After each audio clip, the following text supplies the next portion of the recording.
everyone. Good morning. I welcome you all to the next edition of our Java with Joe morning get-together series.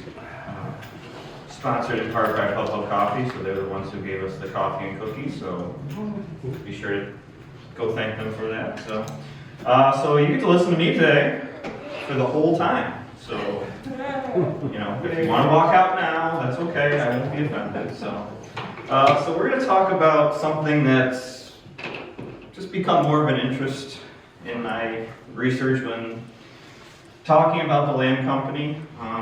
In the past, I talked about an event called the Land Office War, which happened in 1836, 1837, and basically ended the land company at its current time. And I decided there's more to the story, so I started going back a little farther, and it turns out West New York was a hotbed of populist movements during the first couple decades of the 19th century. And it turns out those that they directed their ire against were the ones in our building. So the land company was the villain in many respects in this sense. Though they were not alone, there was others, but I said let's dive a little more into that, as there's a lot of interesting stories around it, and it's interesting how the names you'll recognize that sort of get roped into this throughout from about 1819 to 1837. So we will jump into that. And if you have any questions as I'm going, just raise your hand and I will do my best to answer. There we go. All right, so the first organized opposition response to the land company and its policies came in 1819 when Congressman Albert Tracy, brother of Batavia's own Phineas Tracy, decided to start attacking the land company and the Buffalo newspapers.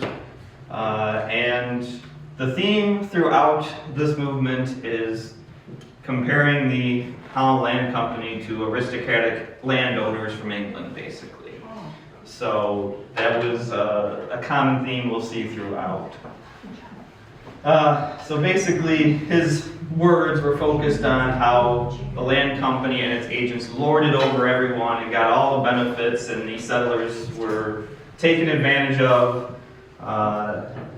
In fact, he called them these lordly proprietors and pampered agents have taken the spoils of the rich land at the expense of the struggling settlers. Didn't really offer a whole lot of concrete evidence to anything other than just trying to rile up the public. Says, their ill-gotten wealth squeezed from the patient industry and preserving enterprise of the settlers. These aristocratic landowners against actual occupants and improvers of the land. So really, he was trying to create this dichotomy of the settlers are the ones actually doing everything with the land, they're the ones improving it, they're the ones farming and tilling it, and they are getting screwed over. Though the ones making all the money don't even live here. They are making no improvements other than it's their money going towards it. Very sort of simplistic viewpoint, but Tracy had his own motives on the side anyway, and the land company could become an easy target. He also questioned the collection policies with high prices and compounding interest that basically many settlers were never going to get out of debt after purchasing the land.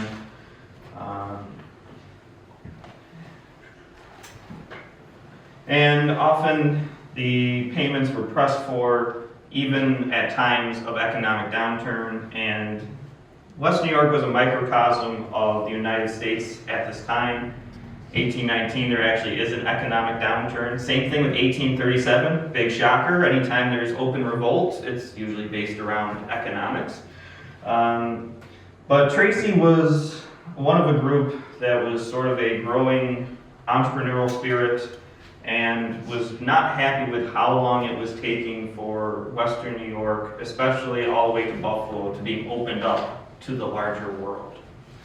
So he was one that they called the Kremlinites, and he was a major pusher to bring the Erie Canal to Buffalo Harbor, obviously because his interests were in Buffalo, so bringing enterprise to Buffalo was in their best interest. And he really focused a lot on Joseph Ellicott. I couldn't find a picture of Albert Tracy, so I put Joseph Ellicott up there. And Ellicott becomes the poster child for this initial backlash, as he's seen to be this, well, since they're called the Kremlinites, we'll call him the Tsar of Western New York.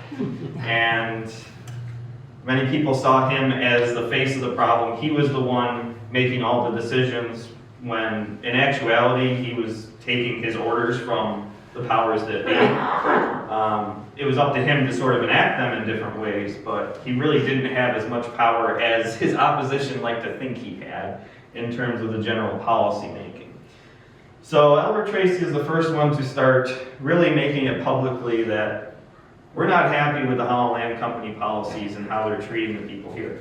Now, mind you, Albert Tracy is not one of those people struggling in debt, buying land from the Holland Land Company. So it starts with our upper echelon, our wealthy, that are actually making claims that those below them are, in terms of financially, are suffering. Now, Tracy had his own political and economic reasons for attacking the land company, as it would probably improve his own standing if the land company wasn't so strict in their policies. But the populist movement does not stop with the populace. It starts at the very top. And then we start to actually get to the convention series, as I sort of called it. And the man on the right there is Peter Porter. He is going to come up in this story several times. So Peter Porter is the face of BlackRock, the competition with Buffalo. He's the one basically running the portage industry around Niagara Falls, and has his own axe to grind with the Holland Land Company. So in 1827, so we're jumping ahead 8 years, he is the head of another convention, this time in Lockport. And this is right after the Erie Canal is completed and has made it all the way to Buffalo. And he and Tracy, even though before this time they were political opposers, they were harsh enemies actually on different sides of the aisle when it came to many things. Tracy pushing for the canal in Buffalo, Porter for BlackRock, so they were competing interests, but they found some nice friendship in attacking the Holland Land Company. So we even brought people together, even if it wasn't in the most positive way. So Porter and his partner Benjamin Barton were the next challengers, and they really played up the grievances even more and actually put some action to it. On January 2nd in 1827, about 200 delegates from Erie and Niagara County met in Lockport to deliberate, quote, the course of policy pursued by the Holland Land Company in the sale and settlement of their lands. Barton was appointed the chair, and a special committee, led by Porter, of course, was created to make a resolution to basically address every settler in the Holland Land purchase about everything that was bad happening to them. So the big thing with them, and the reason for the convention, was what they saw as the unfairness in the New York State tax system. And this focused mainly around the development of roads and infrastructure, as all the settlers and farmers in Western New York and across New York State were required to pay poll taxes in order to support the building of more roads. But they accused the land company was not paying any of those taxes, any highway or school taxes, and then because the roads would be built, they would gain the most because people would come and spend more money on land, and the land could be sold for more. So they weren't contributing to it. That wasn't really true. Was it proportional? No, but the land company was paying taxes. But that really became the bone of contention with the next phase of the movement against the land company. So the first one either didn't work well enough or worked so well that Porter did another one, but this time in Buffalo. And they actually had representatives from every county in West New York, which would include everyone but Wyoming today. As Wyoming didn't exist. And Chautauqua County was the largest with 17 delegates. And you'll see Chautauqua County become very prominent in this movement. And they even included many supervisors and political officials. So they were starting to get some of the bigwigs involved in this. There were men from Genesee County like David Scott of Attica and Henry Hawkins of Alexander who were town representatives. But these were mostly men of wealth and power. You're still not getting the actual settlers really being affected by this. And farmers, well, they didn't have time to go to a convention in Buffalo and spend a day talking when they had much more pressing needs. And the Buffalo Convention really says the same things as the Lockport Convention. But they start to attack other policies, including the access to easy credit, which Joseph Ellicott started so he could get people to actually be able to purchase land. And due to the easy credit, farmers and settlers were buying more than they could naturally afford and were thus being put into more crippling debt. And again, there were no real markets in their eyes for the goods. Yes, you got over here, you were farming well, you were getting this crop, where are you going to send it? You're at the end of the Erie Canal, yes, you can send it back, but there weren't a lot of local markets, and the road system still was not up to their liking, and it just cost more to send things than having a local market that they could sell their goods at. And they called for the land company to reduce the prices of unsold lands and forgive a portion of the debt incurred by those who had already purchased. This sounds kind of familiar, doesn't it, from today? We've heard this before. And then they stated that the charge of the land company, if they did not see the error of their ways, they would go to Albany and petition the state legislature to force the land company into making some of these changes. But a lot of this was not necessarily anything to do with the land company. You just had farmers in ways that were not able to pay off their debts.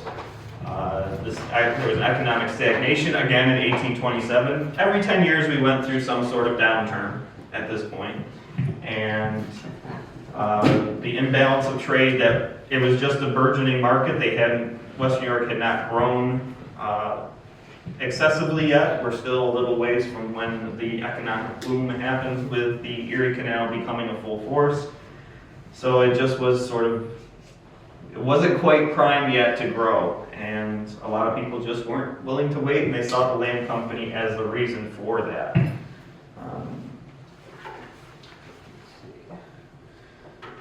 So the land company tried to make some improvements, or wasn't completely blind, but not always willing to do as much as they probably should have. Joseph Ellicott was always trying to be creative in how he collected or how he was able to sell land, but a lot of those policies tended to backfire or not really create what they were meant to create. So Ellicott is gone by 1821, so when this unrest is really growing, it's under Jacob Otto's tenure, who's in the picture there.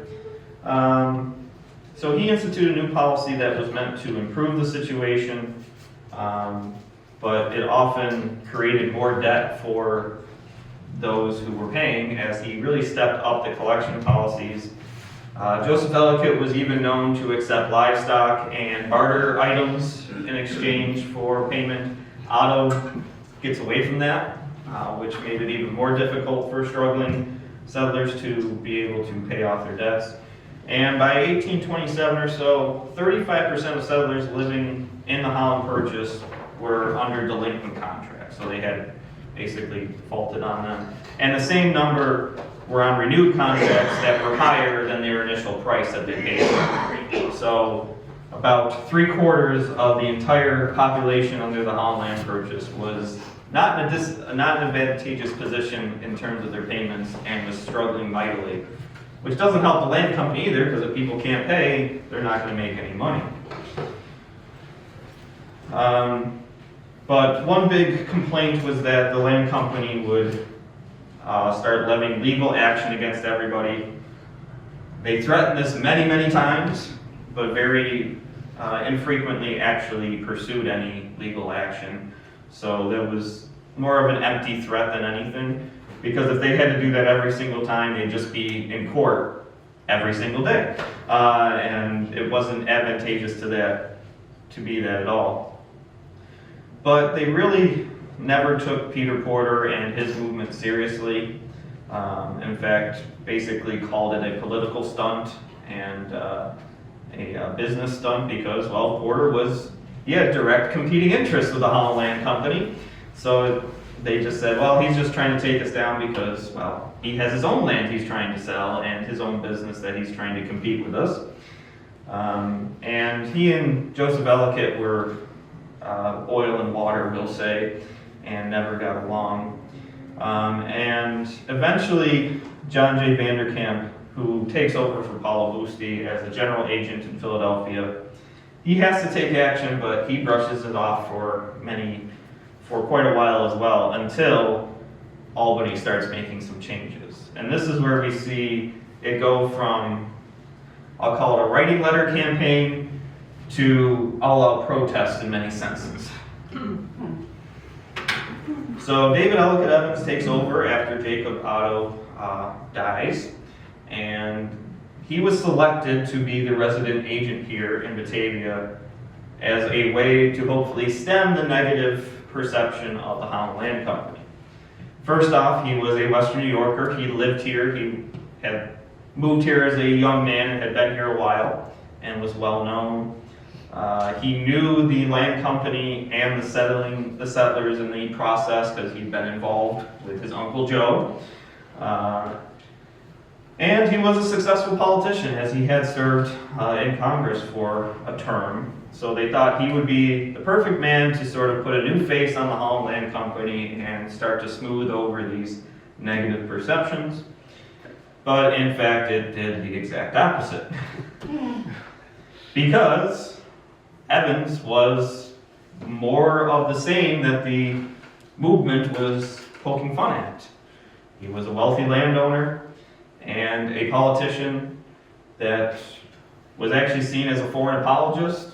Well, he worked for a foreign entity, and while he was in office, he helped to kill a highway bill that would force foreign landholders to pay equal amounts compared to our local landowners. So they thought they found the man that would put a new face and a new spin, and it turned out he just was spinning it even faster. So tensions are now going to amp up, and by the time we get to the 1830s, we now see public sentiment shifted all the way against the Holland Land Company. And this starts in 1833, really, when New York State changes their tax code. So New York State enacted a tax on debts held by foreign landowners, which raised the rates a significant amount to the point that the Holland Land Company was scrambling to sell off whatever they could to avoid this tax increase.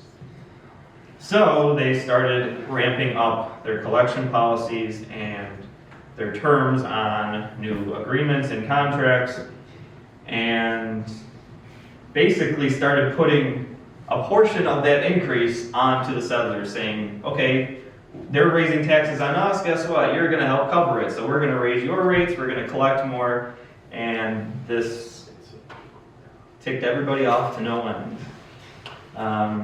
So much so that within 2 years, the land company starts looking to sell off all of their assets and looking for local investors to take that over so they can get out and they no longer have to pay that high tax rate. But these new owners don't make anything easier. because they want to make their money, so they institute what popularly becomes known as the Genesee Tariff. And this causes another round of uproar across Western New York, especially in the backwater areas that were struggling to make ends meet.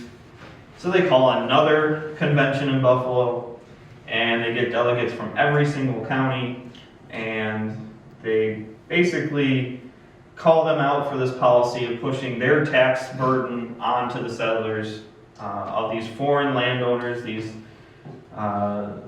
foreign money holders that don't even live here, they don't respect us, they don't care about us, they just want to make their money and send it out of the United States, so the United States doesn't even benefit from it.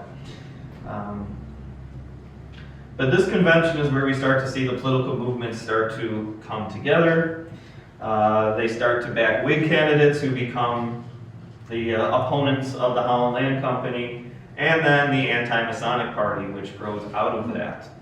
And that starts, the Anti-Masonic Party, 1832, is when they really come into being, built out of the outrage following the William Morgan disappearance. So we're just connecting everything here. And basically this new convention called upon all the settlers of the Holland Land Purchase to challenge the ownership of the title to their lands and to take it as far as they can to make the land company suffer and maybe even be able to get your lands out of their control. And this actually goes all the way to the state Supreme Court, but the land company wins all of those cases. So the outrage doesn't quell at that point. It basically now the match is lit and things are going to escalate real quickly. So now we're going to go back down to Chautauqua County, which seems to be the hotbed of a lot of this movement and this anger against the Holland Land Company and its successors. So in 1836, on January 8th, a large group meets at a tavern outside of Mayville, and they start to put together a response to the landholders of their complaints and injustices going on. So at this point, Trumbull Carey had actually bought most of the land left over in Chautauqua County, so he was the one holding the titles and the debts. And this group basically writes to him and says that no one in their county would submit to the unjust Genesee Tariff, and they would advise that all settlers not to undertake any sudden and unexpected change in policy which shall increase the difficulties of payments, becloud their hopes of future prosperity, and deprive them of the avails of their labor. That the actual improvements of the lands in this county ought to be considered and actually are the property of the settlers. Now, Trumbull Carey had just taken over, and he thought, oh, I can make an easy buck here, and now he's in the middle of pitchforks and torches, basically. So he does not really respond to this, which obviously doesn't make things easier, and a month later, things escalate again, as a group of about 500 to 700 men march on Mayville. They attack the Holland Land Office there, which was the one for Chautauqua County. The agent there was William Peacock, who was a surveyor with the land company and agent at the Peacock House, still down there in Mayville. So the land office was basically next door. They march on the land office with the full intention of destroying it, thus wiping out their debts, or at least, causing enough damage that the land companies will reconsider following up any more debt collection, or at least be frightened to do so. Peacock, luckily, is able to escape with his life, but the land office is destroyed, leaving only the stone vault, which is still there today. It was a ambitious plan. It ended up being pretty much for naught because they didn't know this, but Peacock had, as they went along, they actually made copies of everything and sent it to Batavia, so what they destroyed didn't really wipe anything out.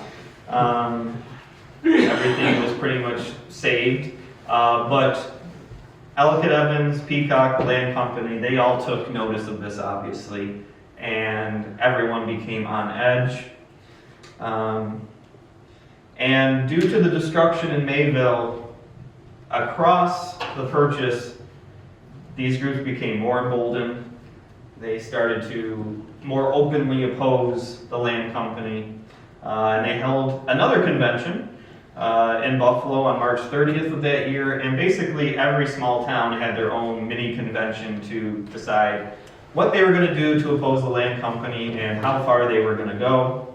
Places specifically in southeastern Erie County today, so Boston, Concord, Springville area, they got very riled up as well and started causing havoc. So there was almost open rebellion going on in Western New York.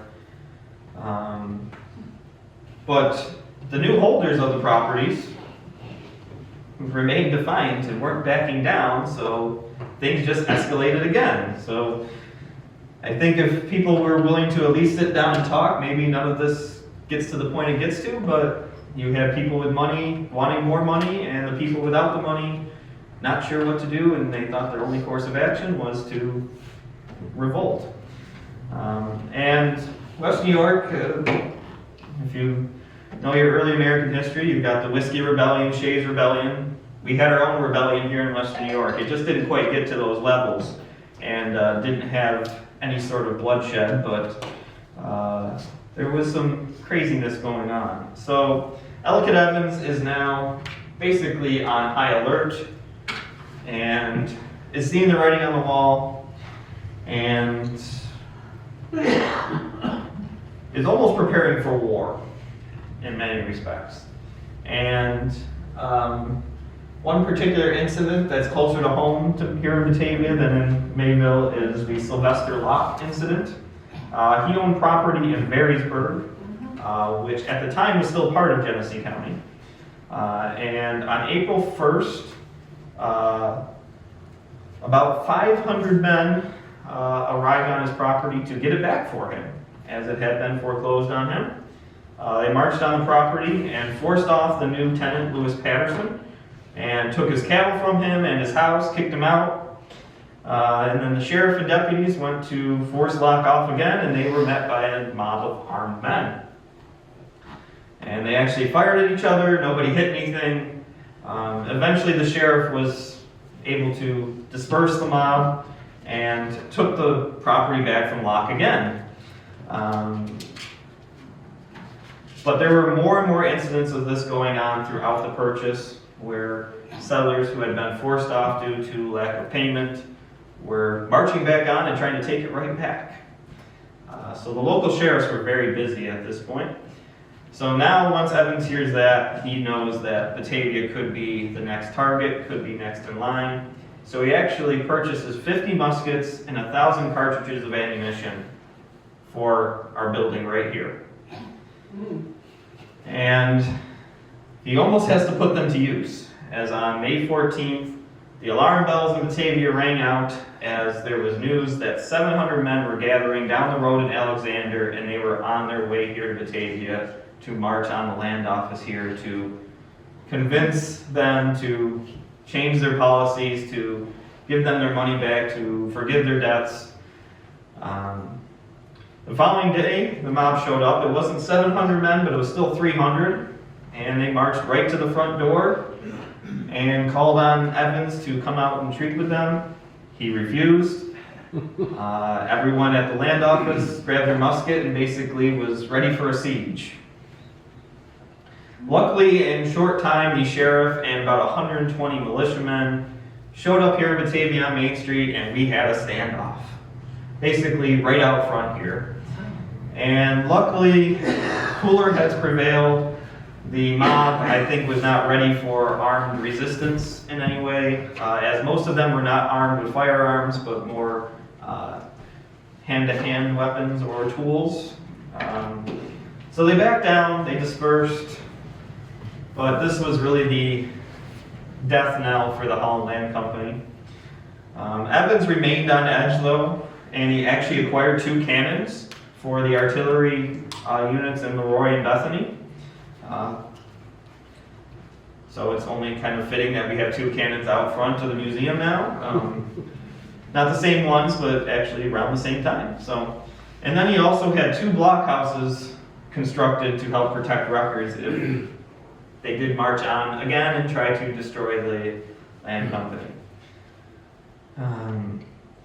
But at this point, a lot of the remaining lands had been sold to new proprietors, so it was more so in their hands to make any changes. And they were landowners, names you'll recognize: Jacob Leroy, Haman Redfield, Trumbull Carey, and George Lay, all prominent names here in Batavia. They owned land throughout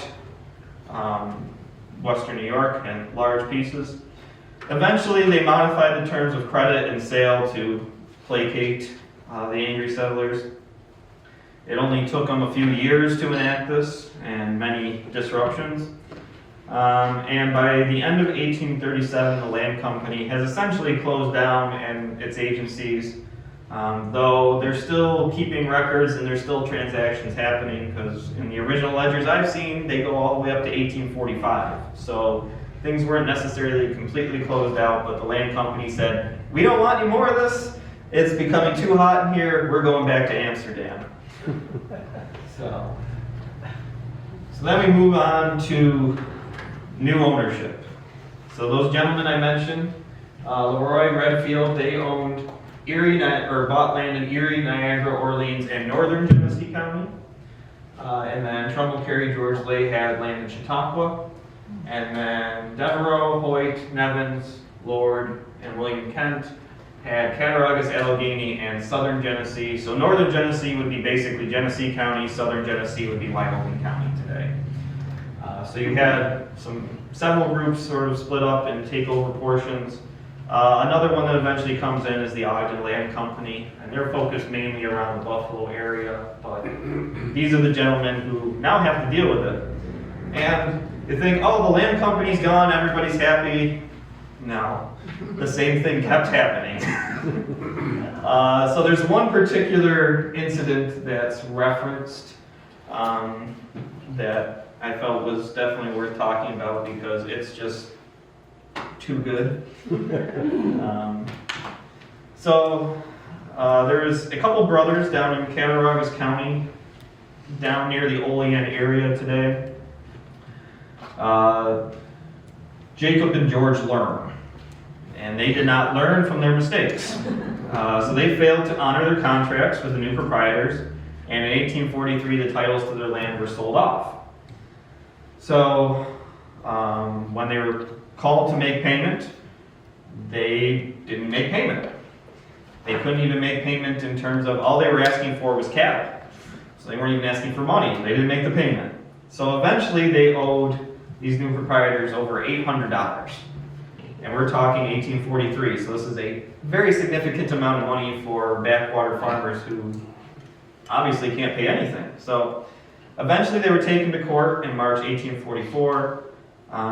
The Learns did not show up, so obviously did not object, and they were removed. And when the sheriff arrived to enforce this ruling, he and his posse were surrounded by a mob of about 100 to 150 men. Sound familiar? But this one's a little different because the mob was actually dressed as Native Americans. So the area where the Learns' property was not very far from the Allegheny Reservation, Salamanca today. Okay. So they were trying to play it off as the Native Americans were actually attacking, not an angry mob trying to reinstate their property. They did attack the sheriff and his posse, but apparently no one was injured, and the sheriff was again able to disperse them and carry out the duty. But just because the land company was gone does not mean the problem ceased. Now these gentlemen basically owned the land for about a decade before different systems were brought in and they were no longer the major proprietors. But the main owner in the the new proprietor for the Learn property was Nicholas Devereaux, which I actually came to have a personal connection with. So Nicholas Devereaux was a Irish immigrant who became very wealthy merchant in Utica and eventually bought quite a bit of land in Cattaraugus County. Over 100,000 acres actually. So, but in 1858 he helped found St. Bonaventure University, which is where I went, and actually brought Franciscan friars from Italy to set up the college there. And one of the dorm rooms is called Devereaux Hall, which I actually was in for a year, and my father was in for 3 years. So me and Nick have a little special bond that I didn't even realize connected here. So, but the movements that I talked about here were very indicative of the overall sentiment amongst the general populace in the United States at the time. The revolutionary fervor, I don't think, left us for a very long time, and the pushback against political and economic overlords was very much in vogue. But as always, it was started by those elite trying to gain support from the general populace and telling them how bad their lives are, before the general populace did start to jump in. And as you can see, they went to some extremes in terms of fighting who they thought were the ones keeping them down. And it didn't help the land company at all that they were a foreign entity, not being settled here in the United States. The money's not staying here. They're not here to see what's actually going on. Caused even more outrage. So that is the end of the presentation. Are there any questions? Yes, sir. The poll tax, what can you further elaborate on that? Was that if you voted? So yeah, the voting, basically you had to pay a portion to vote, and that money was supposed to go support. Think of it like the lottery today. And that's what a lot of it was too sometimes, is you put into a lottery and that money would go to the state to support projects. So, but if you're a wealthy landowner that you don't live here, you're not going to be voting in anything, so you're exempt from that. So basically the general tax system favored the wealthy landowners, and they were not having to contribute to it, though they were making more of the benefit of any of the improvements that were happening. Sounds familiar. No, it's a very common story. It's just one particular point in time. So. That was. Did anybody ever actually get arrested in all these? Yes, they did go to prison, but a lot of times, due to the public outrage that was surrounding these, they couldn't keep them in jail very long. So, because people were either trying to break them out or making so much trouble for the sheriff that it wasn't worth keeping them in. So, the Lerns, Locke, they all go to prison for a short bit of time, but nothing of any real consequence.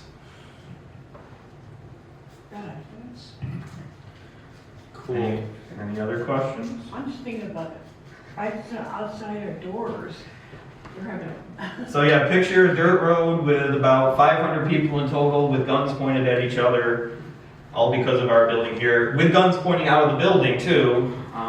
wow. But nobody ever fired a shot, so nobody wanted any of that to happen. So thankfully it didn't ever get worse than that, but yeah, it got very close. So there was a chance that our building here could have been attacked, maybe not destroyed, but we might not be here today. So